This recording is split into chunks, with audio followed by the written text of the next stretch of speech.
The man was trapped in the abyss for a full 500 years. His only food was the monsters he hunted down himself. Over time, the monsters he hunted became higher and higher in level, and his own power grew stronger with every single battle. By his 50th year in the abyss, he could easily slaughter low-level monsters without breaking a sweat. By his 300th year, even the high-level monsters couldn't survive a single punch from him.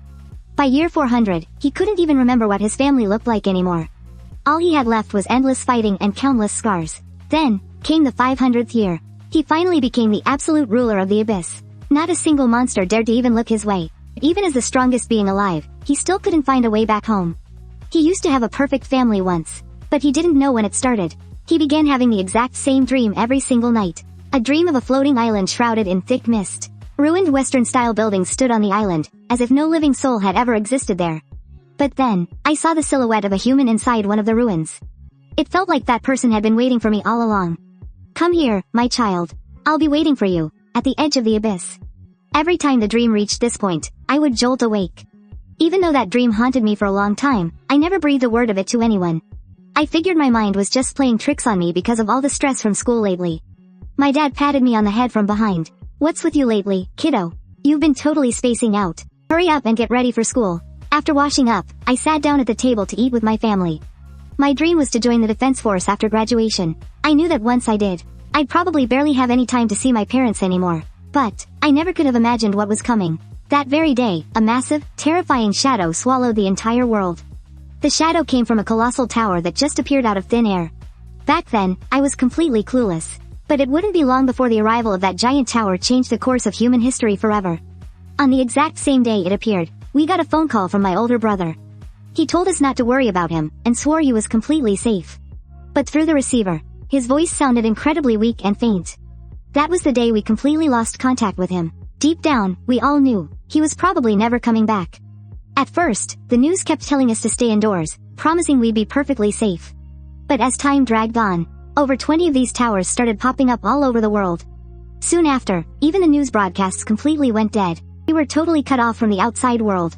Later on, the government sent out an emergency notice, telling everyone to pack up and prepare to evacuate to the safe zones. Right before we left, my mom left a letter behind for my brother. "If you make it back, please, you have to come find us." After that, our family began our frantic escape. Along the way, I saw horrible things with my own two eyes. I saw absolute despair written all over the soldiers' faces. Their armored vehicles were completely torn apart, covered in terrifying claw marks. We soon arrived at a temporary shelter, but everyone inside was completely silent. It was terrifying. They looked like they were just sitting there waiting for death. There wasn't a single spark of hope left in their eyes. Suddenly, a fight broke out in the shelter. A grown man was trying to snatch a piece of bread away from a little kid. "Listen here, you little brat. You've got a tiny stomach. Starving for a few days won't kill you. So just hand over that bread, got it?" The poor kid was completely terrified by his threats. He was just about to hand the bread over. But right at that moment, my dad, who could never just stand by and watch, had finally had enough. "You know exactly what kind of hell we're all in right now. How could you do something like this?" But the guy didn't even take my dad seriously. "Why don't you mind your own damn business, you old fool?" My dad's eyes turned dead cold. "Give the bread back to the kid, right now." Hearing that, the guy just burst out laughing. He swung a massive punch straight at my dad's face. But in the very next second, Dad knocked him to the ground with a single swift kick, then handed the bread right back to the little boy. He didn't even spare a second glance at the guy groaning on the floor. Dad just shot him an icy glare. The bread thief shut his mouth immediately. He muttered a furious threat and scrambled away. "I won't forget this," he hissed. And as for that guy my dad just beat up, I actually knew him. He was a classmate of mine. Back in school, that jerk bullied me almost every single day. I swore to myself that one day, I'd make that piece of trash pay. But right then, a military officer burst into the room in an absolute panic. He screamed at all of us to evacuate the shelter immediately. We were ordered to board one of the transport trucks. Of course, some arrogant idiot had to speak up, demanding to know why we were being forced out. But the soldier wasn't authorized to explain anything. "Just shut up and do as you're told." As they stood there arguing, a massive, terrifying crash echoed from the doors behind us. The soldier rushed his words, yelling, "Run, just run, forget about everything else and run." Seeing this absolute chaos, I frantically pushed my mom and dad, urging them to get out of there first. A sickening knot formed in my stomach. And then, the shelter doors were completely blown off their hinges. Several grotesque, white-haired monsters came charging in. Those same people who were complaining a second ago were now screaming and running for their lives. Because the horrifying creatures standing right in front of them were monsters unlike anything they had ever seen before. Any idiot could tell how unbelievably dangerous they were. I stood there, completely frozen in shock. What the hell was going on? In a matter of seconds, the crowd swarmed the trucks outside. I shoved my parents forward, yelling at them to get on. I'll go find another truck with empty seats. With that, I spun around and sprinted in the opposite direction. But the next truck was completely packed too. There wasn't even a single inch of space left for me. Luckily, I quickly spotted another one that was only half full. I leapt up and scrambled onto the back of the truck. Just as I was slipping, a large hand shot out and grabbed me. "Oh, thank you," I gasped out in relief. But a sinister, twisted grin crept across the guy's face. "Isn't it a little early to be thanking me?" Cold chill ran down my spine. I looked up. It was him. The exact same bastard my dad had just beaten up. Out of everyone here, why did it have to be him? The very next second, he violently shoved me right off the edge. As I fell, I realized, it's all over. My life is over. My dreams are completely gone. I hit the dirt, and countless panicked people trampled right over my body. But I don't want to die. I desperately prayed for someone, anyone, to come and save me. When I managed to pry my eyes open, a translucent, crystal-like horn appeared right in front of me. I strained my eyes to focus, and there he was, the mysterious old man from my dreams. He looked right at me, and repeated the exact same words. "I will be waiting for you, at the very edge of the abyss." In the blink of an eye, the entire world warped around me. The chaotic crowd, the trucks, everything, vanished completely. But before I could even process it, smash, something incredibly sharp shattered the ground right next to my head. I bolted upright and looked up. It was a goblin. An actual goblin was trying to kill me. I was completely paralyzed with fear. I spun around, desperate to run as far away from this place as possible. But then, an absolute, boiling rage took over me. This massive tower popping out of nowhere. That utter bastard who pushed me off the truck. That creepy, mysterious old man. And now, this disgusting goblin trying to slaughter me. I knew right then and there. I had to fight back. If I didn't, I was going to die here like a dog. Without a second thought, I grabbed a heavy rock from the dirt. Spun back around, and charged straight at the goblin. "Come on then, kill me if you can, you ugly freak. Because if you don't kill me, I'm going to kill you." After a brutal, bloody struggle, I actually managed to kill the goblin. I couldn't believe it. Stuff like this was only supposed to exist in video games, yet here it was, right in front of my eyes. And right there, stamped across its chest, was a pitch black number. Maybe it was its level? A moment later, a black crystal emerged from the goblin's chest. I stood there frozen by what I just saw, having absolutely no idea what to do. But the crystal seemed to have eyes of its own. It flew straight at me. The very next second, it shot right into my body at lightning speed. It happened so fast I didn't even have time to react. By the time I finally caught my breath, I realized my wounds were healing. And not only that, I could feel this massive surge of power erupting inside me. It looked like killing that goblin and absorbing its crystal was the key to getting stronger. Once I figured that out, I grabbed the goblin's weapon. There had to be way more monsters just like it on this little island. I needed to hide first, just to make sure I wouldn't get ambushed. But after walking around, I was shocked to realize, other than that one goblin, there weren't any other monsters at all. Everything suspicious seemed to point toward the door up ahead. This whole island was floating in mid-air. Right at the edge, there was a flight of stairs. I peeked over the side. Nothing. No monsters in sight. I slowly made my way down the steps, one by one. This whole setup felt weirdly familiar. It was exactly like clearing levels in a video game. A skeleton might just pop out of nowhere and shove me off the ledge. Hell, maybe if I fell, I'd just respawn back at the start. But I wasn't about to take that risk. Once I reached the bottom of the stairs, I ended up in a room. It was a bit different from what I expected. The walls looked incredibly ancient. Suddenly, a burst of flames flared up inside the room, and right behind those flames was a door. I didn't get it. Was I supposed to go through that door? I looked at the writing carved into the stone tablet. I could swear I'd never seen symbols like these before, but somehow, their meaning just flowed right into my mind. It said something about the fragments and their master, and how gathering them would grant me the ultimate right, the right to finally leave this place. A smile crept onto my face as I read that. So, if I wanted to get out of here, I just needed to collect all the fragments. There was hope for me after all. Suddenly, I felt fired up. Thinking about it calmly, that monster earlier really wasn't that tough anyway. With that thought in mind, I slowly pushed the heavy stone door open. As it creaked open, a bone-chilling draft washed over my entire body. The first floor of the abyss was an area covering 900 square meters. The number carved into the monster there was a 1. The second floor spanned 1,800 square meters, and one of the monsters on that level had a 2 carved into it. The third floor jumped to 3,600 square meters, where 1 out of every 4 monsters bore the number 3. The fragments I needed were only hidden inside the bodies of these numbered beasts. These fragments were the keys to unlocking the next floor, and the higher the number got, the stronger the monsters became. But as I pushed deeper and deeper into the abyss, my worst fear came true. The keys were becoming ridiculously hard to find, because with every single floor I cleared, both the size of the area and the swarm of monsters would double. Of course, hunting these monsters down in the abyss was making me stronger too. But the crazy thing was, my physical age didn't seem to be changing at all. I had no idea how much time had actually passed. It could have been 100 years for all I knew. Either way, I was now at the point where I could obliterate a high-level monster with just one punch. As I kept climbing higher, the sheer variety of monsters just kept on multiplying. On this floor alone, there were over 1 million of them. But I wasn't about to let that terrifying number drag me down. If anything, the slaughter only made me fight harder. By the time I finally reached the 30th floor, the monster count had exploded to 500 million. Finding a key in this mess was literally like looking for a needle in a haystack. Since the monsters on every single floor seemed to guard the keys with their lives. Some of those monsters, knowing full well they didn't stand a chance, just cowardly hid underground. But no matter where they hid, I hunted them down and wiped them out. That was until I reached the 99th floor. Holding onto an unshakable belief, I just kept pushing forward. I let out a crazy laugh. Since I still hadn't found a key to get out of here, I decided to just go on a killing spree today. The massive dragon soaring through the sky was reduced to nothing but bare bones by me in the blink of an eye. I have no idea if time flows here. At the same speed as back on Earth. I've been stuck in this place for 500 whole years. The walls are completely covered in the tally marks I've scratched out. Honestly, I'm so exhausted. I can't even remember what my family looks like anymore. But even so, I have to get out of here. It's the only thing keeping me going. Even if my parents are already gone. Over these 500 years, I've become terrifyingly strong. There's literally no one left in this abyss who can match me. But, it feels like God is playing some sick joke on me. I can't find a single way out. There's nothing but an endless maze of islands to clear. What I didn't know was, while I was trapped down here in the abyss, the outside world had completely changed. Over 20 mysterious towers suddenly appeared across the globe. Before anyone could even make sense of them, the unimaginable happened.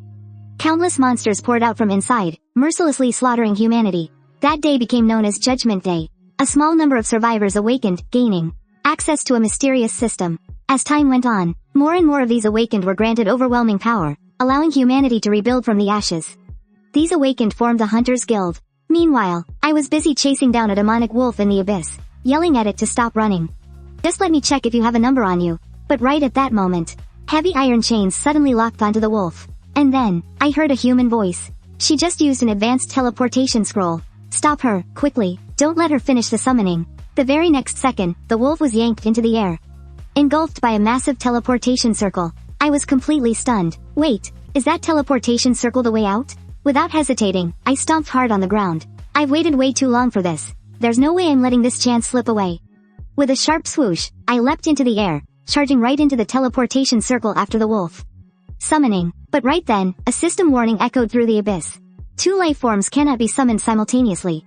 I cursed under my breath. Like hell, I'll let anything stand in my way. I locked my sights on the wolf ahead of me. There was absolutely no way I was letting it get out before me. Meanwhile, on the outside, a woman was completely surrounded by a group of hunters, desperate to snatch the level 60 scroll from her hands. One of the hunters sneered. Just hand it over already, or else things are gonna get real ugly. The woman screamed in sheer panic. Players aren't allowed to fight each other. You're breaking the rules. The level 38 barbarian just laughed maliciously. Rules are made to be broken, sweetheart. Not to hold us back. He then slammed his massive blade straight into the ground, right in front of her. Tears streamed down her face from the pure terror. The barbarian glared viciously. Just hand over the scroll, and I might just let you walk out of here with all your limbs intact. Cornered, the woman tightened her grip on the scroll hidden behind her back. Since you're forcing my hand, then I won't hold back either. Seeing this, the hunter's faces instantly turned pale. She's forcing a summon. Quick, stop her. The barbarian stopped holding back, ready to unleash his full power. He just wanted to kill the woman and snatch the scroll. A terrifying aura erupted from his body, with streaks of lightning crackling all around him. Just as his weapon was about to crush her skull, the woman swiftly dodged the attack and forced the summon. This sent a chill of fear through the hunters. If she managed to pull this off, no one here could defeat a high-level monster. We're dead meat. Then, they watched as a bolt of lightning shot out from the scroll. The woman screamed, "Die, all of you, even if I don't make it out alive today. I'm dragging you all down with me." High up in the sky, a massive, terrifying vortex appeared. A lightning bolt crashed down from the swirling clouds, striking the summon scroll right in her hands. The sheer shockwave blasted all the hunters backward. Cold sweat dripped down the barbarian's face. This overwhelming energy. Things are looking real bad for us. We need to run, now. Moments later, the silhouette of a creature slowly emerged from within the lightning. They stared at the summoned beast, their hearts pounding in their chests. But when the smoke cleared, they completely froze. It was just a level 3 hellhound? Seeing this, one of the hunters actually tossed a bone at it. They were practically dying of laughter. Even the woman was totally clueless. The scroll she had risked her life to protect only summoned a low-level trash mob? God was really playing a sick joke on her. But a split second later, a hand violently punched right through the hellhound's chest. Then, with just a slight pull, I completely ripped the beast in half. Now, the hunters were absolutely losing their minds. A humanoid monster? They had never, ever heard of something like this happening before. The female summoner was completely dumbfounded. She definitely didn't see this coming either. Slowly, I opened my mouth and breathed out. I finally made it out. 500 damn years, in that hellhole. Just thinking about it makes me sick. The very next second, I threw my head back and burst into ecstatic laughter. I finally escaped that miserable place. I'm free. I'm finally free. The raw pressure rolling off my body left the hunters shivering in sheer terror. Just hearing my manic laughter made their entire bodies freeze up. His power, it's probably even more terrifying than the country's S-rank hunters. One of the female hunters stared at me blankly. What exactly are you? How did you come out of the teleportation circle? Hearing her voice, I cut my laughter short. With a single step, I vanished and instantly reappeared right in her face. I was moving so fast I left an afterimage. The poor girl probably had no idea what was going through my head. For 500 years, I hadn't seen a single human being. Seeing her felt so incredibly nostalgic. I grabbed her by the shoulders and eagerly asked, "Is this Earth? Tell me, is this Earth?" Terrified, the woman stuttered out that yes, it was. Getting her confirmation, I started cracking up again. I'm back. I finally made it back. Then, I noticed the two guys standing nearby. Their outfits looked a little ridiculous. Are you guys doing some kind of cosplay? They instantly looked deeply offended. A split second later, the two of them dashed behind me, trying to sneak in a cheap shot. But what they totally didn't expect was, I didn't even try to dodge. I just stood perfectly still and let their attacks hit me head on. In the exact moment their weapons struck my skin, they shattered into pieces. My eyes flared with murderous intent. What exactly do you two little punks think you're doing? The moment the barbarian met my gaze, he was absolutely terrified. What the hell are you, you monster? At that moment, his afterimage was already reflecting in my eyes. You dare call me a monster? You've got a death wish. The next second, my mind slipped, and I actually hallucinated that the barbarian was a monster from the abyss. I instantly grabbed him by the throat, pinning him down so hard he couldn't move an inch. I've never shown mercy to abyssal monsters. I slowly opened my mouth and said, "Show me your number. I'm going to rip the crystal right out of your body." The barbarian was completely confused by my words. What number? What the hell are you talking about? We don't understand a single thing you're saying. That desperate scream finally snapped me back to reality. I almost killed the wrong guy. I slowly loosened my grip. The barbarian's body slumped to the ground. He had literally wet his pants from sheer terror. He actually pissed himself. The murderous aura pouring off me was just that terrifying. He even doubted that the strongest S-class hunters in the country could stand a chance against me. Realizing I was way out of their league, every single one of them instantly wanted to bolt. But the barbarian's legs were like jelly. He couldn't even stand up. I looked at them and said coldly, "You four, get the hell out of my sight. I'm not in the mood to kill right now. But if you don't leave this second, I'll end you all." They scrambled away in a total panic, their eyes wide with absolute dread. Once they were gone, I shifted my gaze toward the female summoner. The female summoner stared at the scars covering my back, utterly shocked. Such overwhelming power, and those horrifying scars. What on earth has this man been through? But no matter who this guy was, or where he came from, she knew one thing for sure. I was definitely not some monster summoned out of the abyss by a scroll. Because she had never, ever heard of a human being summoned from the abyss before. While her mind was racing, I turned my head to look right at her. "Tell me, how long have these towers been here?" The woman froze for a second before finally snapping out of it. "These towers appeared 5 years ago. That's just basic common sense, right? There's no way you wouldn't know that." I had a hard time believing her words. After all, I had been trapped in the abyss for 500 years. If this place really was Earth, then what the hell was up with that scroll? And why are you dressed like that? A million questions were spinning in my head. The woman, terrified of pissing me off, quickly answered, "Ever since these towers showed up, a system appeared right in front of humanity. 1/3 of our cities have already fallen. It didn't take long for massive parts of our civilization to completely collapse." Then, she showed me a video recording from her system interface. City number 5 has suffered 7 massive invasions. That's where I escaped from. When I saw the information on the screen, my heart dropped. Wait, this was City S? That was my hometown. Panic instantly set in. I immediately grabbed her arm, completely desperate, and demanded to know what was happening in City S. The girl explained that City S was already a total wasteland. Most of the area had been completely wiped off the map. But high-ranking hunters have already been dispatched as backup, she added. They should be able to wipe out the monsters soon. Hearing how critical the situation was, I knew I had to get to City S right now. Tell me the fastest route to City S now. The woman shakily raised her finger, pointing in a direction. The very second she pointed, my body moved like a phantom. I blasted forward like a bolt of lightning, moving so fast she couldn't even see me leave. The woman was completely dumbfounded. This guy was definitely not some ordinary summoned beast. Because there is absolutely no way a summoned beast can act on its own. She had to tell her sister about what happened today. A mysterious man actually stepping out of a summoning circle? This was just completely unbelievable. Meanwhile, on the other side, the barbarian had practically wet himself in terror because of me. So, his two buddies literally had to carry him away. But, they hadn't walked very far when, dense cloud of black mist suddenly appeared right in front of them, completely blocking the path for all four men. One of them spoke up, demanding to know who the hell this stranger was. But the moment the figure turned around, it scared the absolute living daylights out of them. Seriously, what the hell was going on today? They had actually run into yet another bloodthirsty powerhouse. This guy's sheer presence was just, way too terrifying. Even the dark aura seeping from his cloak was enough to make them shiver uncontrollably in fear. The gap in their power levels was just insanely massive. They didn't even have a fighting chance. That horrifying wave of pressure literally brought all four of their hearts right up to their throats. I'm feeling a bit merciful today. So, I'll give you exactly 3 seconds. To tell me exactly where he is. And keep this in mind. You only get 3 seconds to answer. The barbarian was absolutely furious. They keep a hornet's nest of high-level monsters today or what? One insanely strong guy after another just kept showing up right in front of them. Even he had no clue what the hell to do anymore. But who could have guessed? In the very next second, the entire group instantly exploded into a mist of blood. With just a single, casual wave of his hand, the cloaked powerhouse effortlessly wiped out all four hunters. 3 seconds are up. You didn't appreciate the chance I gave you, so you really can't blame me. Right after that, 4 system prompts popped up. Level 30, Barbarian Bruiser. Every single one of these dead members were actually elites from the Tiger's Roar Guild. Meanwhile, over at the Tiger's Roar Guild headquarters, inside a beautifully decorated office, a woman spoke up slowly. Our few master tier elites have completely lost their vital signs. And that girl's scroll is also completely unaccounted for. Hearing his subordinate's report, the man sitting there calmly snapped his wine glass right in half with his bare fingers. Even though the man looked totally calm on the outside, she knew he was actually boiling with rage. Those guys you recommended couldn't even beat a pathetic level 19 summoner? And on top of that, all of their signals vanished at the exact same time.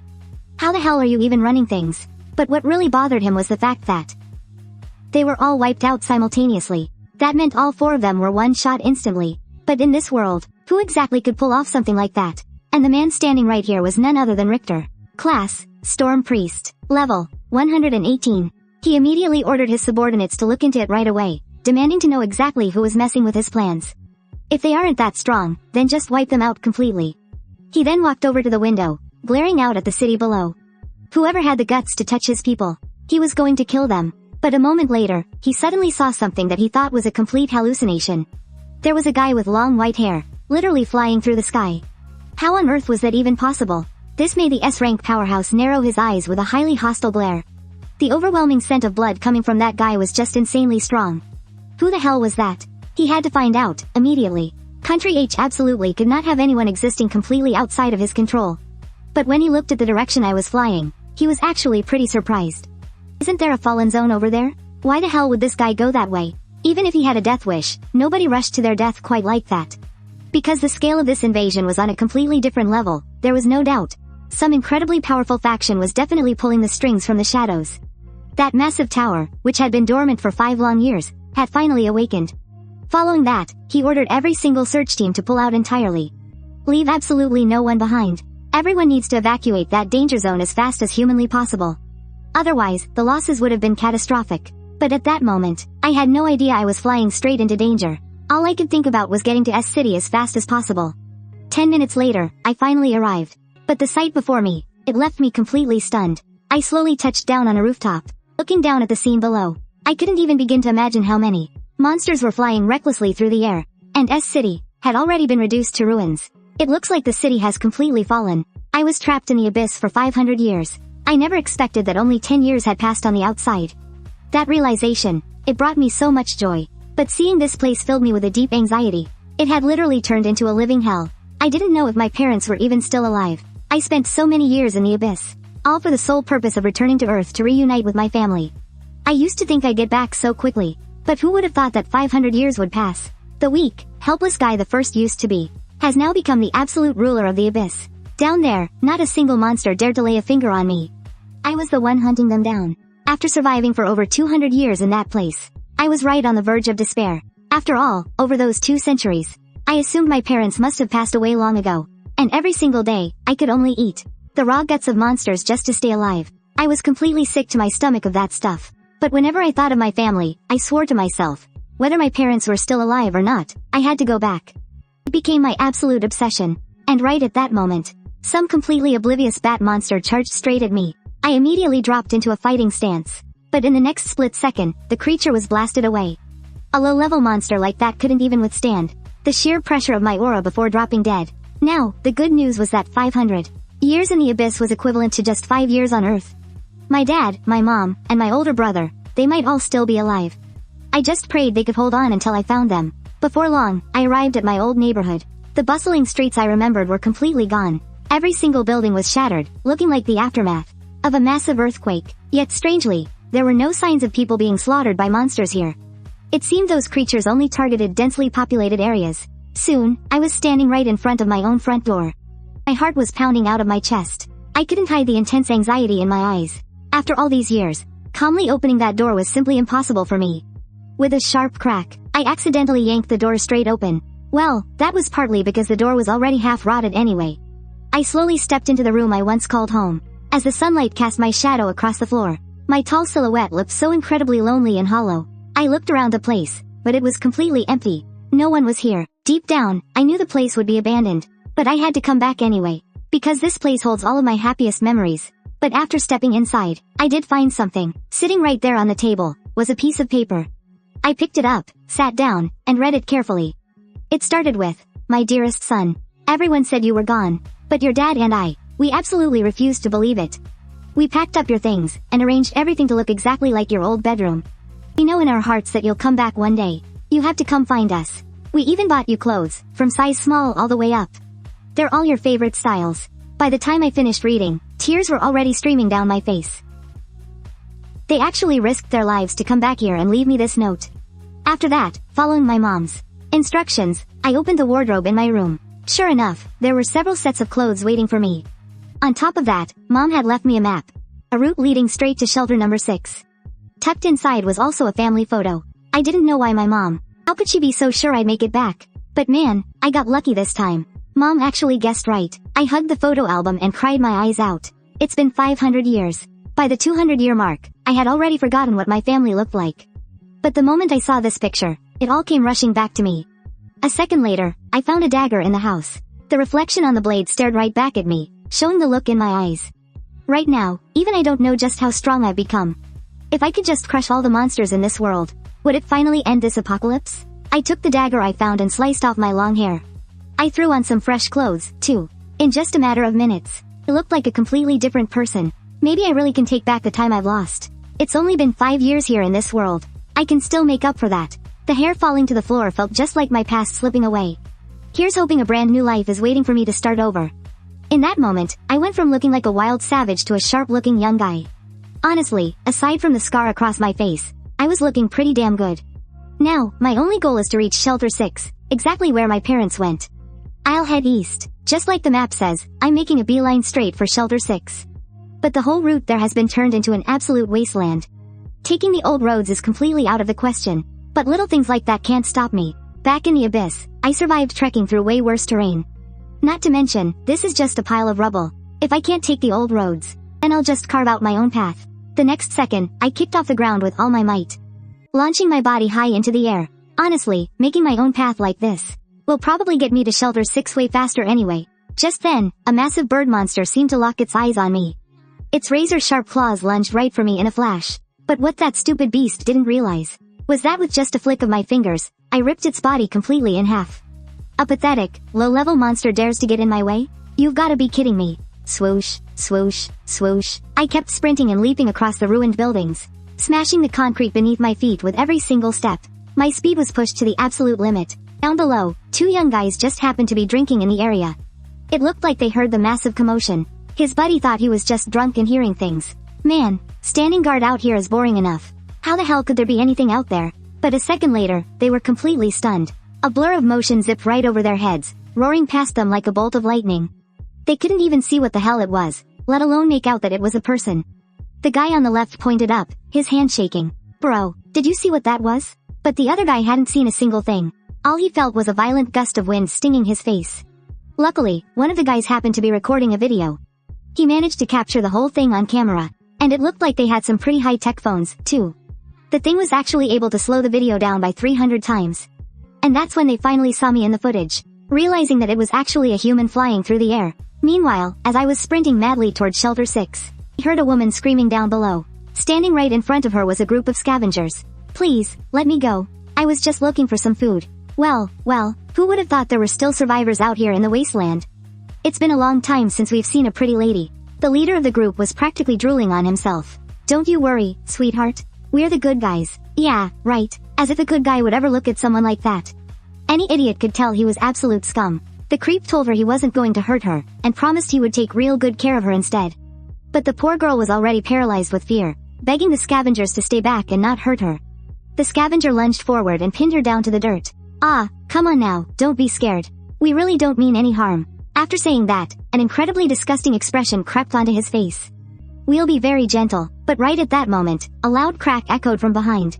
It was the sound of the floor shattering. Some things really never change. You scumbags. My eyes were filled with pure murderous intent. I stared viciously at the three men behind me. The leader seemed startled by this sudden intrusion. Stop playing tricks. Who the hell is hiding over there? Show yourself. If you dare to interfere, don't even think about making it out alive. The moment the hunter's voice faded, the two figures behind him instantly charged forward.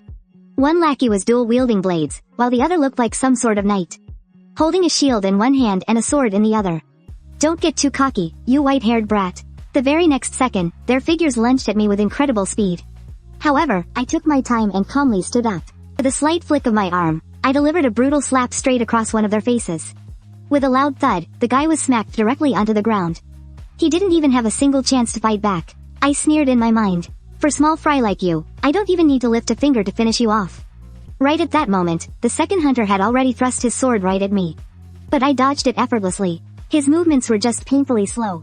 As his momentum carried him forward, I grabbed hold of his arm.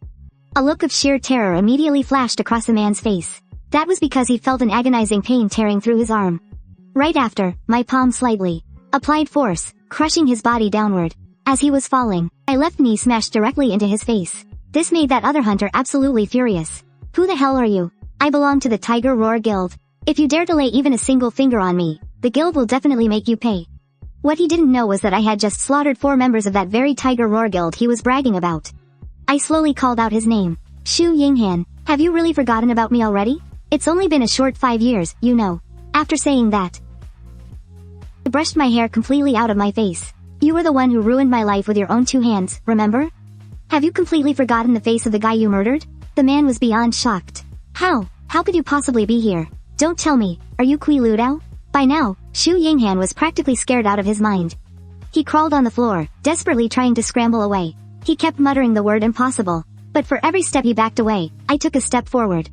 I just wanted to scare the living daylights out of him. Xu Yinghan screamed with a face full of utter disbelief. Stay away from me, you freak. How the hell are you still alive and standing here? I let out a cold chuckle. What, am I not allowed to be here? As I spoke, I slowly reached out my hand. A second later, my grip locked tightly around Xu Yinghan's throat. I squeezed his neck and lifted him up as effortlessly as picking up a helpless little chick. 5 years ago, you haven't forgotten, right? You shoved me right off that truck. And exactly because you pushed me, I ended up trapped in the abyss for hundreds of years. Do you have any idea how I survived those centuries? Xu Yinghan's eyes were wide with pure terror. If I squeezed even a fraction harder, he would die on the spot. My knuckles cracked loudly. I was trapped in the abyss for so long. That place was literal hell. And now, it's his turn to take a trip to hell. This piece of trash absolutely deserved to die. Back in our school days, he constantly extorted me for money. And last time, he even almost got me killed. So now, I'm going to rip away every last shred of his dignity.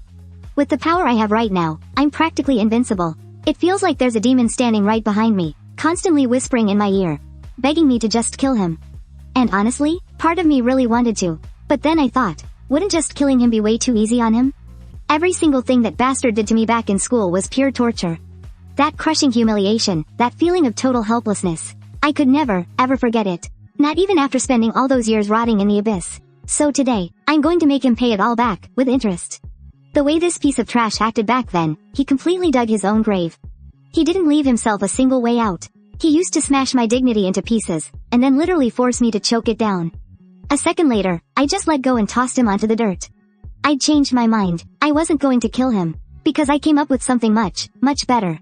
As soon as he hit the ground and finally got a taste of fresh air, Xu Yinghan started gasping desperately for breath. He genuinely thought he was a goner just a second ago. I just rubbed my eyes. Spending all those years down in the abyss made me feel like I was slowly turning into one of those monsters myself.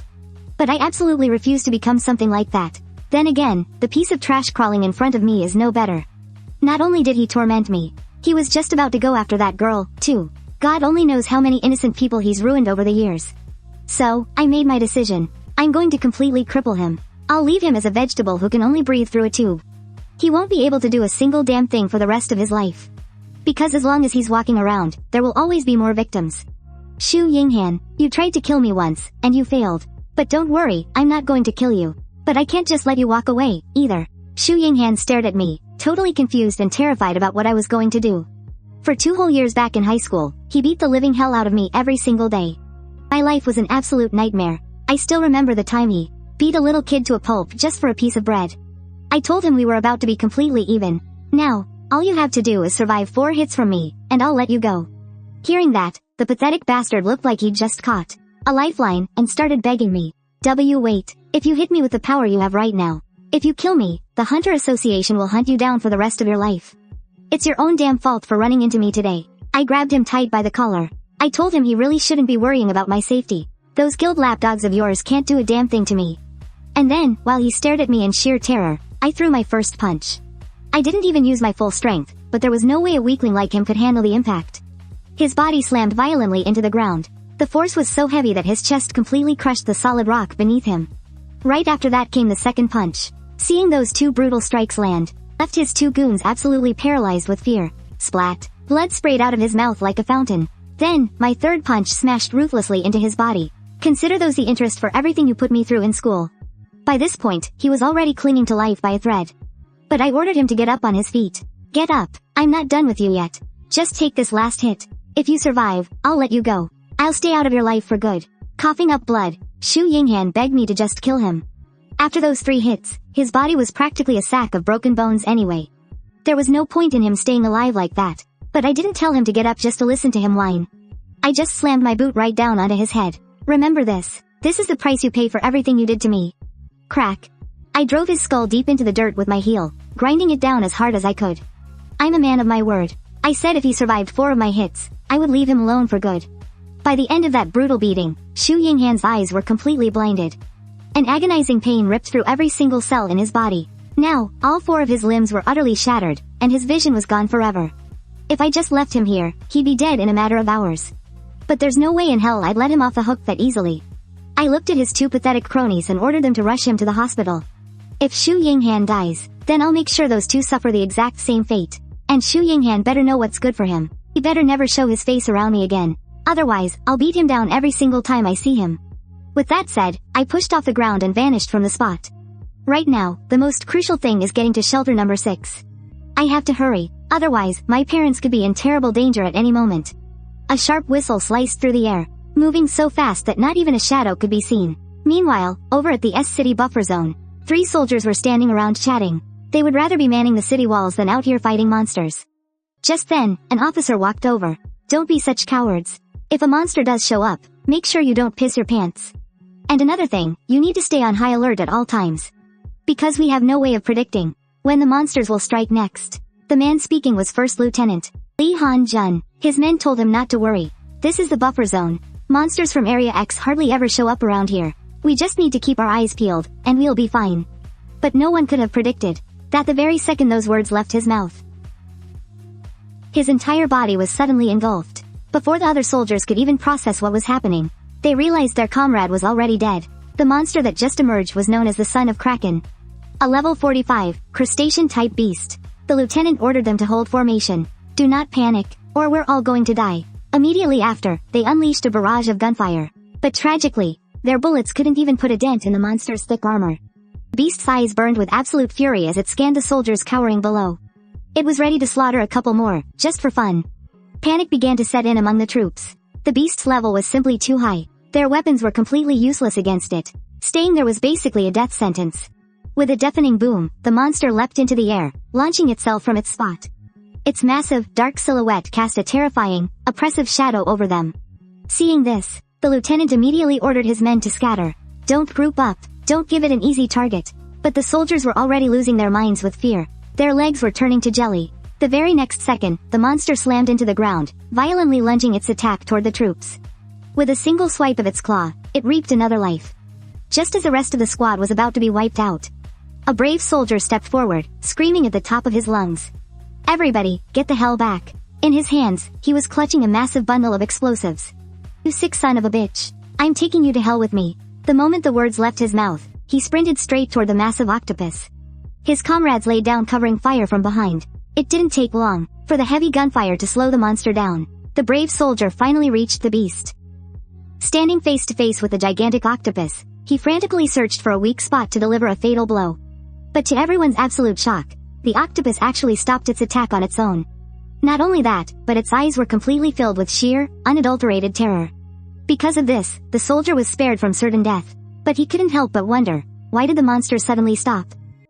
A second later, everyone heard a loud, sickening crack, echoing from the monster's body. Everyone was completely stunned. They were bracing themselves for an absolute bloodbath. But somehow, the monstrous beast had just frozen in its tracks. All the squad members were absolutely stunned. What the hell was going on? Even the squad leader looked terrified. He had no clue what had just happened either. The octopus monster's eyes were filled with pure terror, which made the two of us even more confused. We had no idea what the monster was so afraid of, but that brave soldier was waiting for the perfect chance to throw the explosive pack right into its eye. It was his only shot. With a swift toss, he hurled the explosives straight at it. Immediately, a terrifying explosion rocked the area. Massive flames engulfed the octopus monster, setting its entire body ablaze. But they quickly realized, to their absolute horror, that even a blast that huge didn't leave a single scratch on the beast. The reason was actually pretty simple. The monster had used its tentacles to completely shield its eyes. And as long as its eyes weren't destroyed, this thing simply wouldn't die. The monster slowly crept forward, looming right in front of a soldier. Its eyeballs were bulging with thick, pulsating veins. The soldier who threw the bomb was completely paralyzed with fear. Not a single scratch from an explosion that powerful? How is that even possible? The other soldiers had already scrambled away in panic, but the monster's tentacles locked onto the guy who had just thrown the bomb. But right at that very moment, I suddenly appeared. I stomped my foot down, crushing the monster's eye in an instant. The octopus that was acting all high and mighty instantly turned into a lifeless corpse. The soldier was utterly dumbfounded by what he just saw. The lieutenant was watching in sheer disbelief. Could it be that the clicking sounds the monster made earlier were actually because it was terrified of his arrival? At that moment, I slowly stood up, my eyes radiating pure killing intent. To think I'd actually run into government soldiers out here. Perfect, I can ask them how much farther it is to Shelter 6. The lieutenant still couldn't wrap his head around it. This man had actually one-shot the very monster that just survived a point-blank explosion. His gaze instantly sharpened. He had never seen a guy like me before. He definitely has S-class destructive power, maybe even beyond S-class. So, the lieutenant decided he absolutely had to uncover my identity, no matter the cost.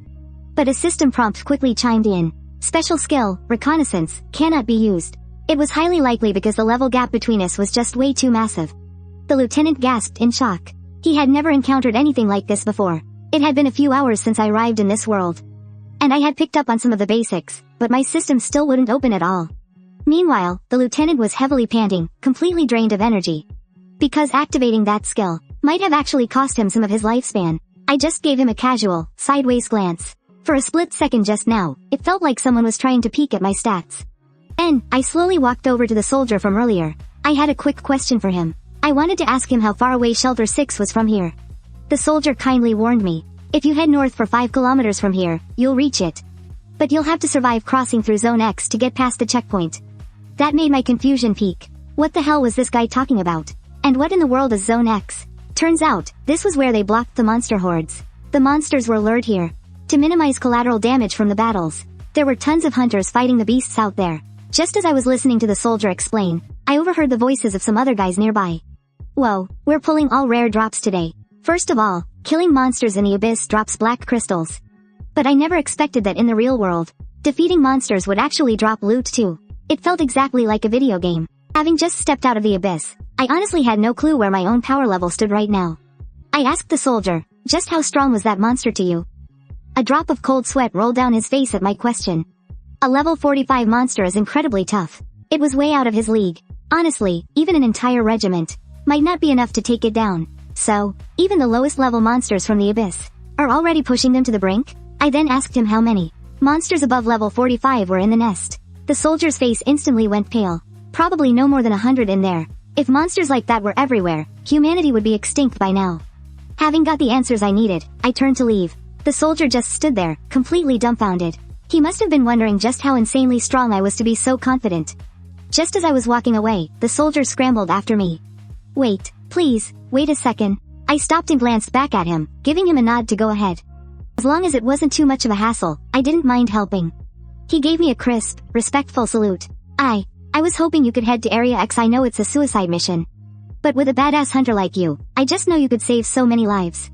If memory serves me right, he mentioned earlier that the shortest route to the shelter cuts straight through Area X anyway. So, I agreed without a second thought. I'll clear out Area X for you guys. It wasn't really part of my original plan, but since I have to cross Area X to reach Shelter 6 anyway, I might as well wipe out the trash while I'm at it. And not just Area X, either. Any monsters I bump into along the way are as good as dead. 10 minutes later. Back at the rear military camp, the lieutenant, who had just suffered a severe backlash, finally started coming to. Seeing his eyes flutter open, his men were practically buzzing with relief. Lieutenant, oh, thank God you're awake. The very first thing the lieutenant did was ask how long he had been out cold. You've been out for about 10 minutes, sir. But thank God for that healing item. That dropped from the monster. It kicked in instantly, or else you'd have been out for way longer, sir.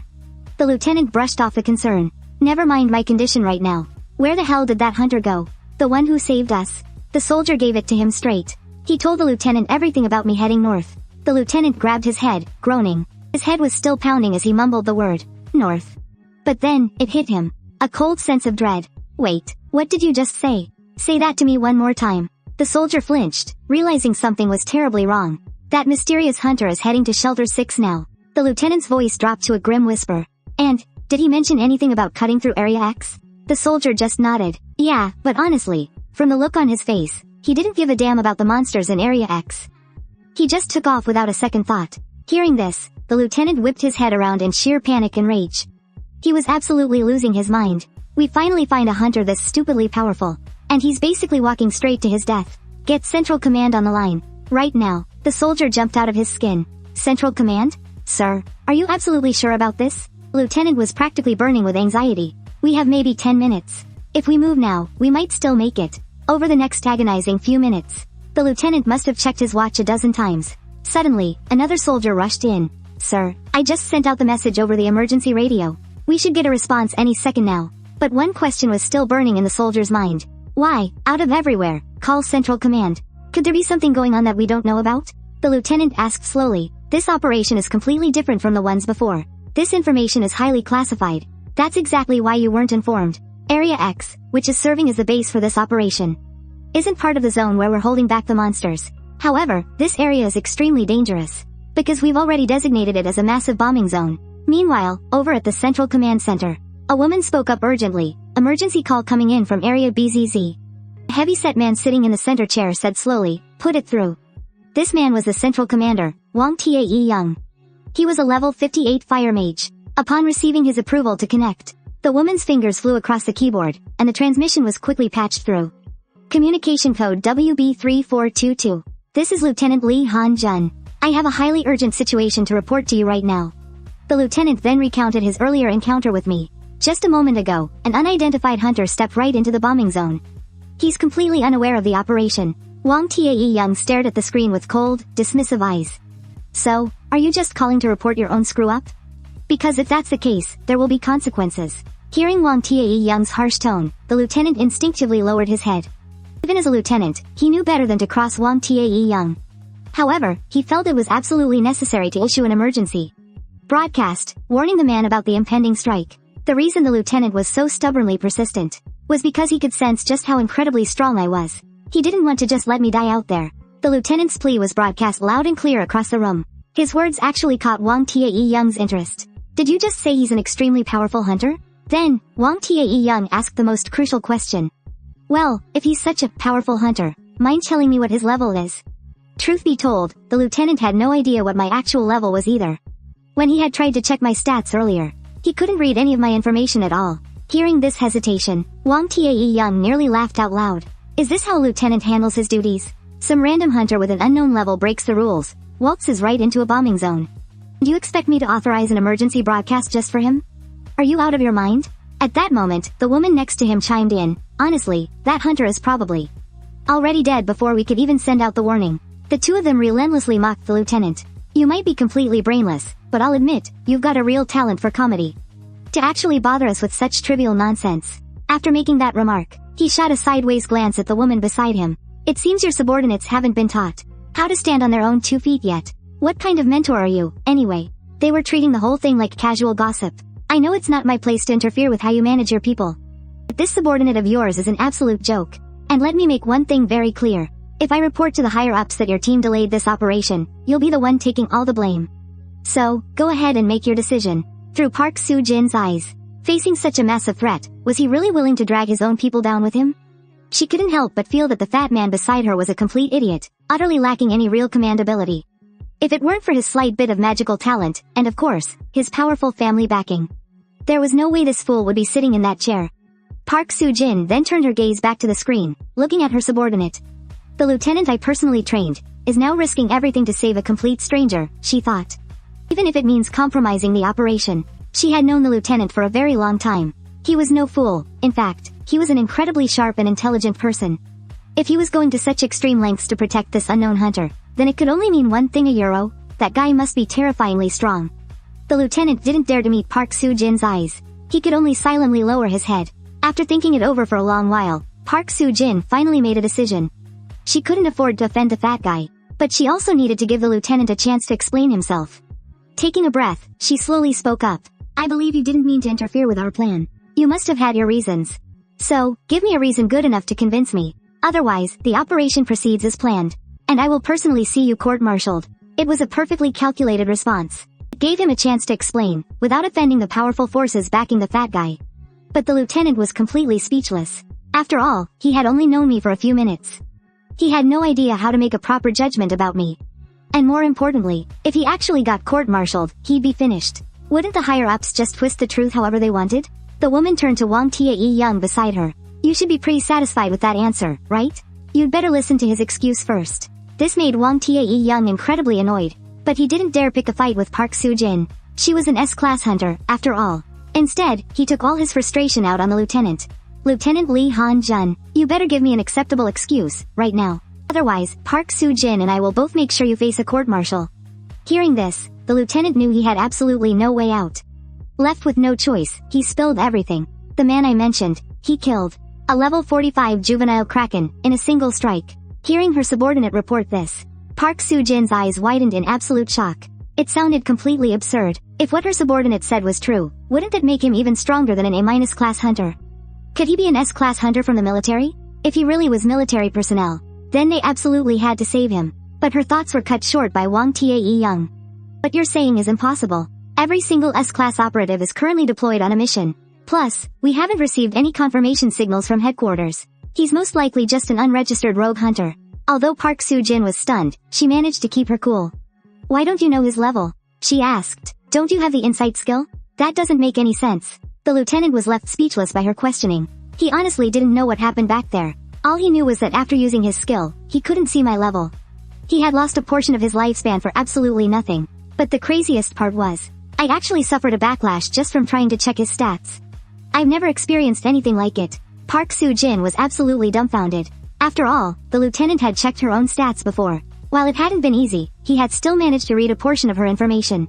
That alone proved just how terrifyingly strong that hunter was. The level gap was simply too massive. So massive, that his skill was completely blocked. The lieutenant spoke up again.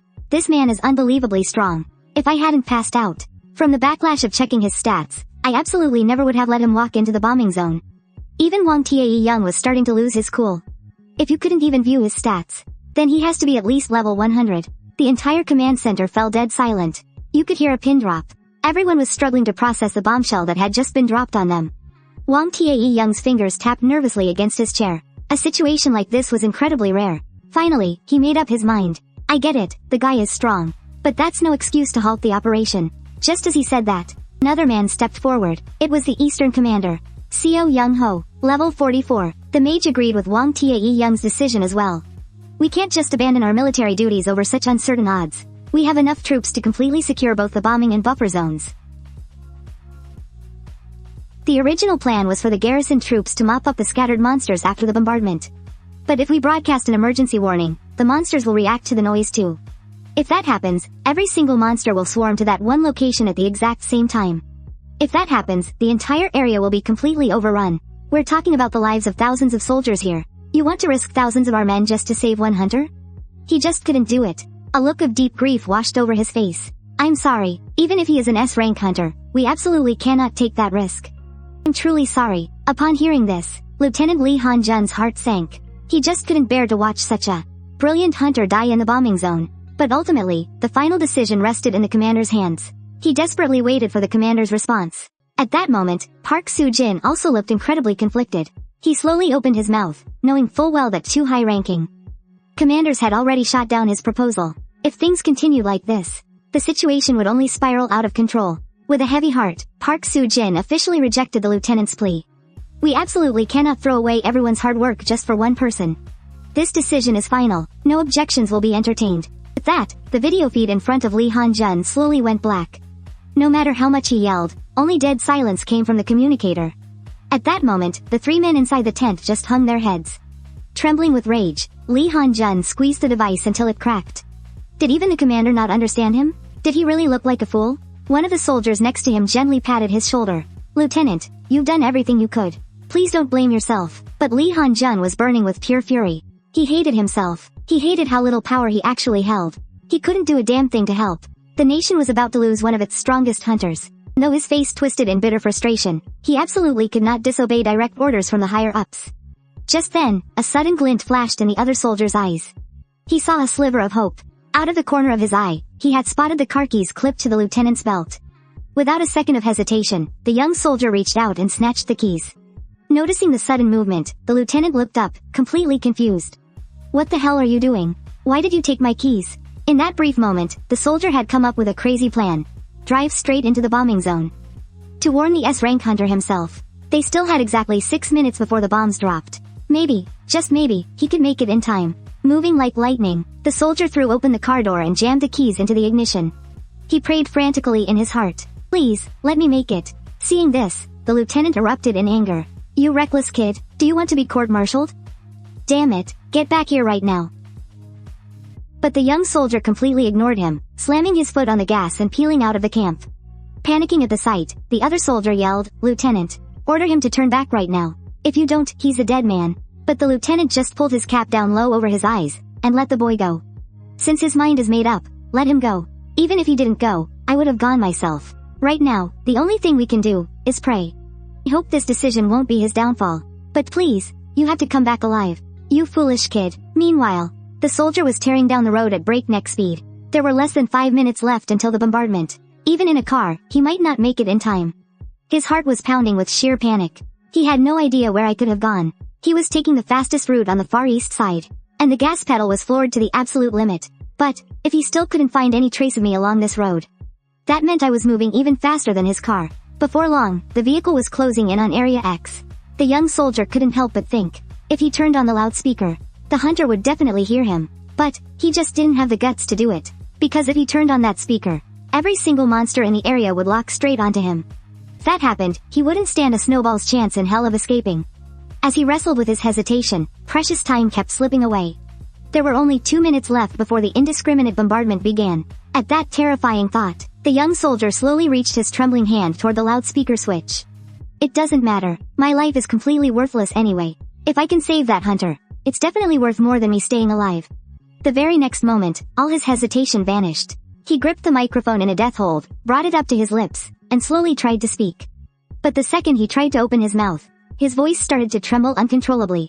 No matter how hard he tried, he just couldn't force the words out. More than 10 agonizing seconds ticked by just like that. His vehicle was still barreling straight down the road. He felt like an absolute disgrace to the military. A coward so terrified of death like him didn't even deserve to wear the uniform. But was he really just a coward who was afraid to die? If he was truly that terrified of death, he never would have driven into this hellhole to begin with. He took a massive, deep breath, channeled every ounce of his courage, and screamed into the mic. Mysterious hunter, I'm the soldier you saved earlier. I don't know if you're anywhere near here, and I don't even know if my voice will reach you. But, if you can hear me, please, get out of there immediately. This entire sector is about to be completely leveled by a bombardment.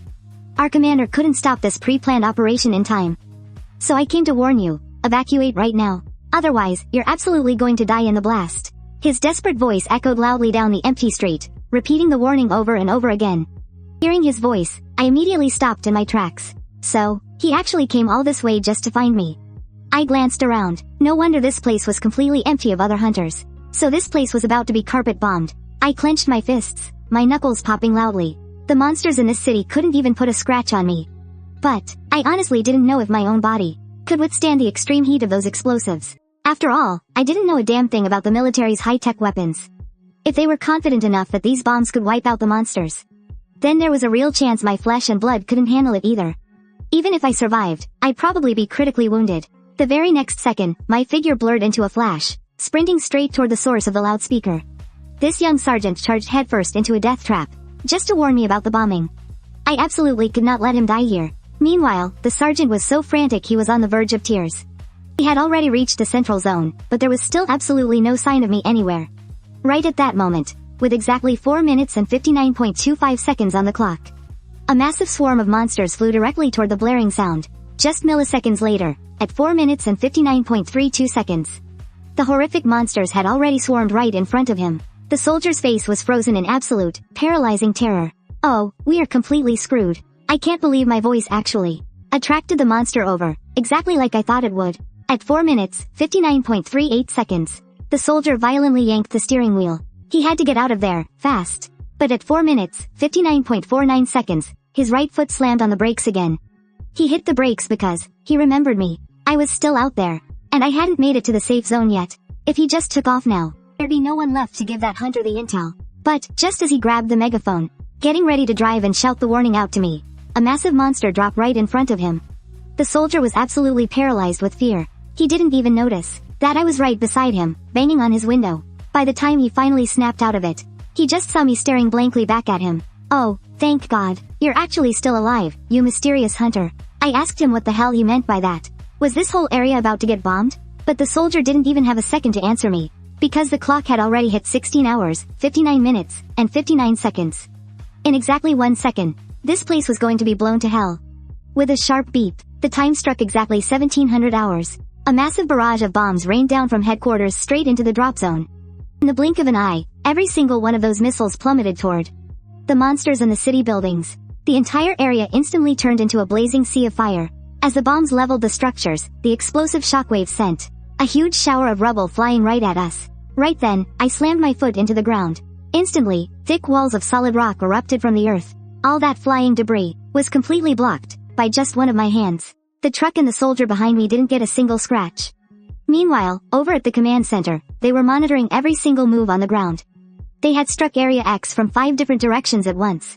Now that the bombardment was over, that should have wiped out a massive chunk of those monsters, Wang Tae Young said, his face dead serious.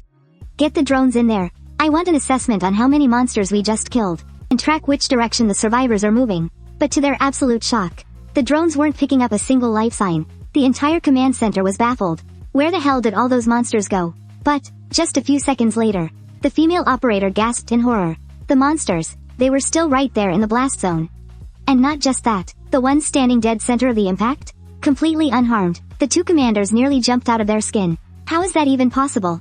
There's no way our weapons malfunctioned. Any monster under level 50 should have been completely vaporized by a strike like that. Park Soo-jin said slowly. Switch over to the drone's live feed. I need to see what's happening down there.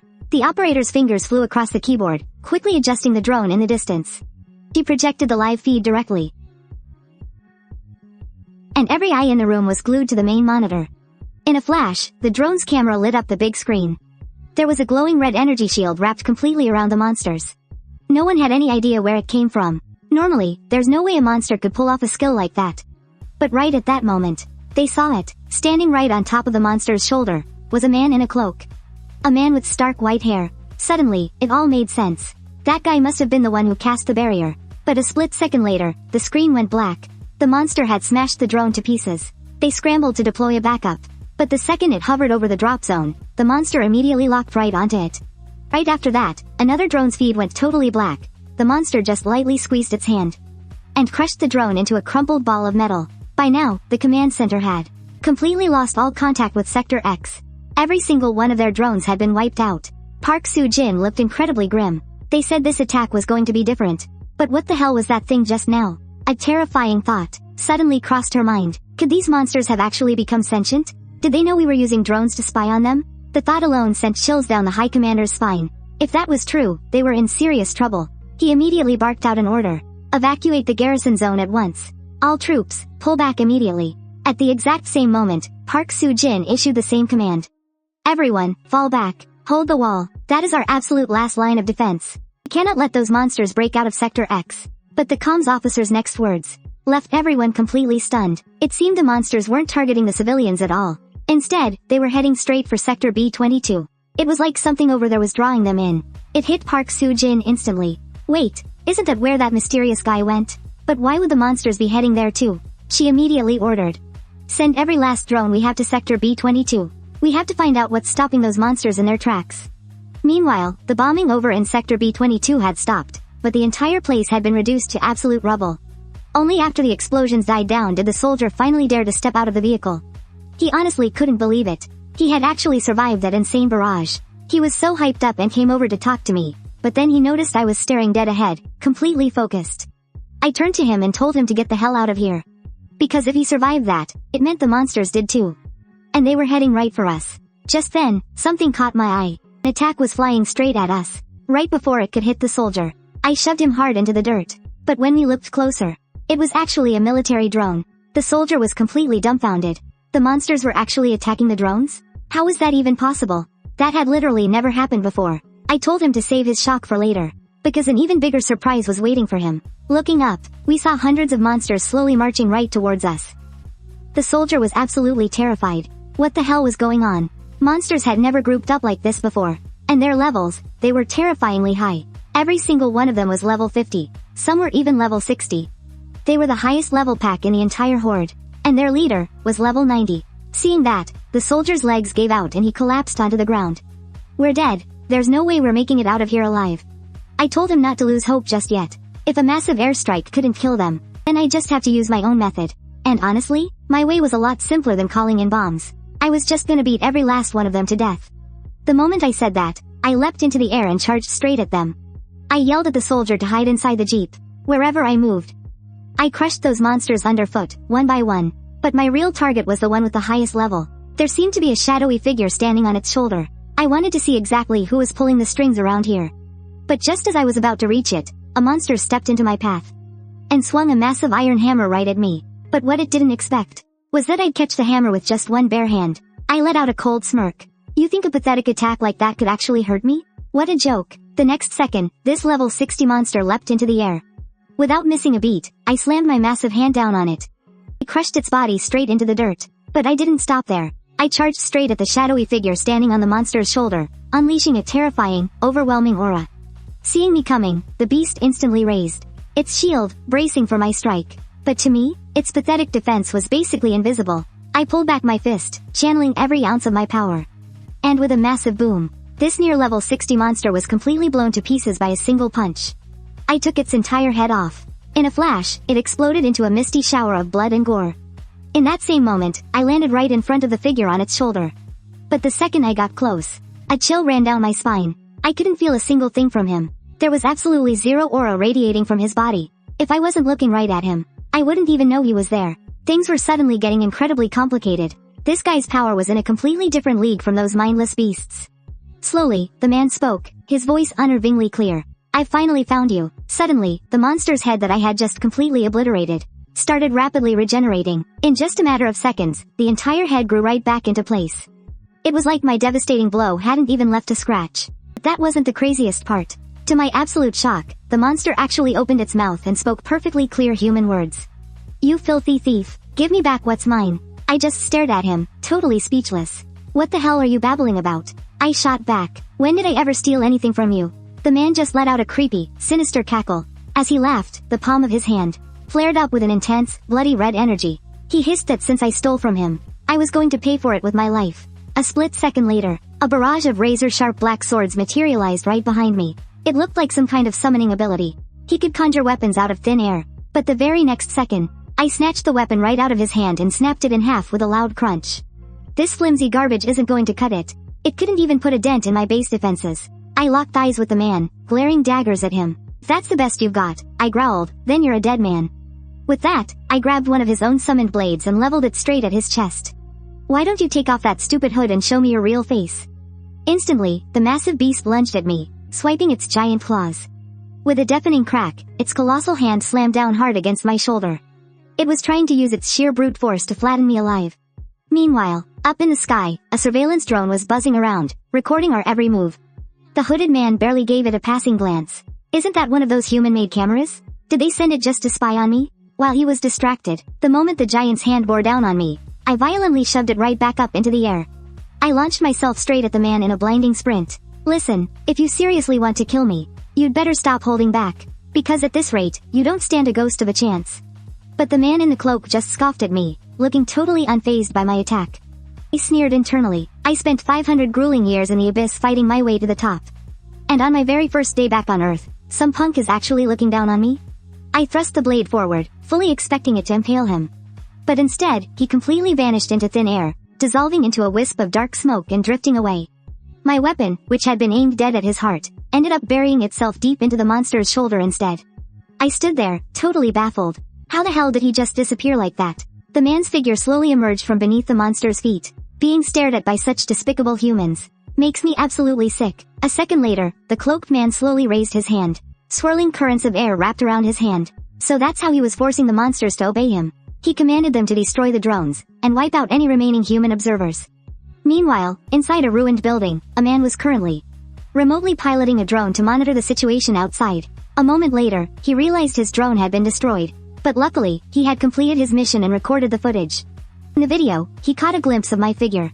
He guessed I was the reason the monsters had suddenly changed direction. His eyes widened in absolute shock.